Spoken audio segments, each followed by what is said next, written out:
Kita hidup tidak lama di atas muka bumi ini. Saya sering sampaikan bagaimana Nabi SAW bersabda, "A'maru ummati baina sittin ila sab'in wa aqalla man yajuzu dzalik." Umur umatku antara 60 sampai 70 dan hanya sedikit yang melewati umur tersebut. Banyakkan kita rata-rata ya umur 60 sekian sudah meninggal dunia. Bahkan ada yang kurang dari 60 sudah dipanggil oleh Allah Subhanahu wa taala. Coba saya ingin tanya, yang di atas 70 coba angkat tangan. Kemana? Sudah ditanya di luar.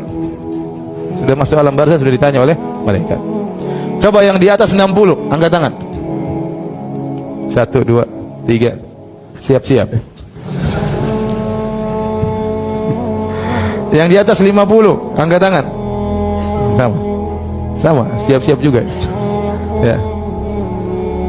Terus kita masih terus terlena di atas muka bumi ini. Tahukah Anda bahwasanya umur kita di dunia ini adalah penentu masa depan kita yang abadi di akhirat kelak. Maka jangan main-main dengan umur yang Allah berikan kepada kita. Umur itu nikmat yang akan diminta pertanggungjawaban oleh Allah Subhanahu wa taala. Setiap detik, setiap menit yang Anda lewati penentu kesuksesan Anda atau kehancuran Anda di akhirat kelak. Ya. Saya sering sampaikan juga, sebenarnya waktu aktif kita yang sungguhnya yang efisien cuma sedikit. Taruhlah kita semua meninggal pada umur 60 tahun. Maka dikurangi 15 tahun masa kita sebelum balik. Kurang 15 tahun. Tinggal berapa? 45. Terus kebanyakan kita tidur satu hari 8 jam.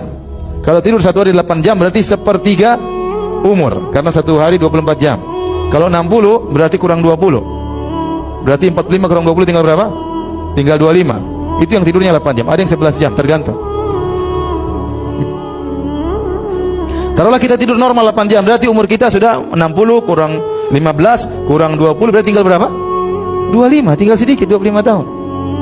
Nah, 25 tahun ini buat WhatsAppan, buat Facebookan, buat Instagraman ya. Buat ibu-ibu lihat tas-tas, lihat macam-macam, lihat buka Instagram, lihat tas-tas berbagai macam model padahal duitnya nggak ada ya.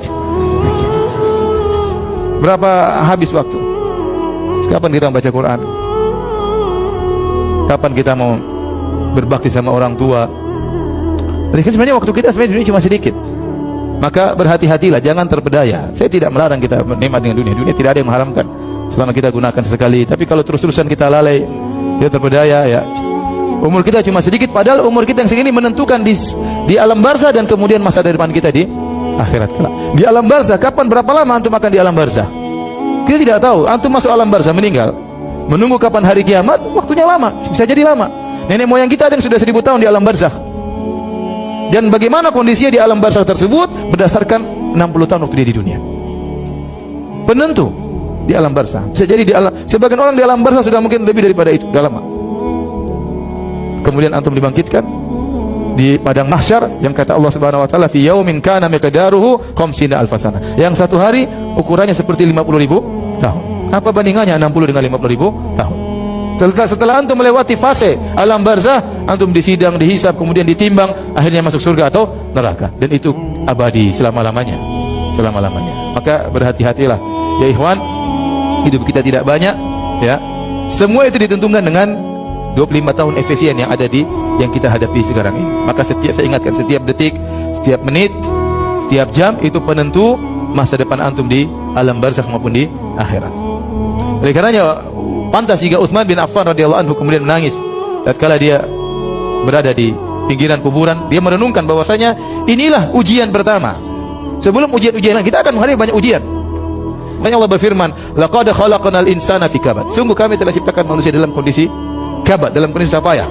Sejalan susah payah, kemudian dalam perut dia payah, dia memahirkan orang tuanya, lahir juga dalam kondisi payah, menjalani kehidupan juga dalam kondisi payah, kerja dan macam-macamnya. Di alam barzah juga dia merasakan kepayahan. Kemudian dibangkitkan juga dalam kondisi kepayahan, di padang mahsyar dalam kondisi payah, disinggah dalam kondisi payah, ditimpa dalam kondisi payah, dalam kondisi sulit. Ya. Oleh karenanya hati-hati. Dan pertama yang payah, kepayahan yang sulit yang kita hadapi, ujian yang pertama begitu nyawa kita dicabut adalah 3 pertanyaan ini. Man rabbuk? Siapa Tuhanmu? Kemudian wa madinuk? Apa agamamu? Kemudian wa man nabiyyu? Siapa nabimu? Ya. Kalau antum beriman, antum ternyata meyakini hal tersebut, karena 3 pertanyaan semua masalah akidah. 3 pertanyaan ini semua masalah apa? Akidah. Ini menunjukkan pentingnya seorang serius dalam pelajari akidah. Setelah dia yakini, setelah dia ilmui, kemudian dia yakini, dan itu akan mempengaruhi dia dalam kehidupannya sehari-hari, dalam perkataannya, dalam tindak tanduknya, dalam pendengarannya, dalam penglihatannya, ya. Semua itu dipengaruhi oleh akidah yang benar yang dia ilmui dan dia yakini, sehingga akhirnya terpancarkan dalam amalan kesehariannya, dalam perkataannya, dalam pendengarannya, dan dalam penglihatan.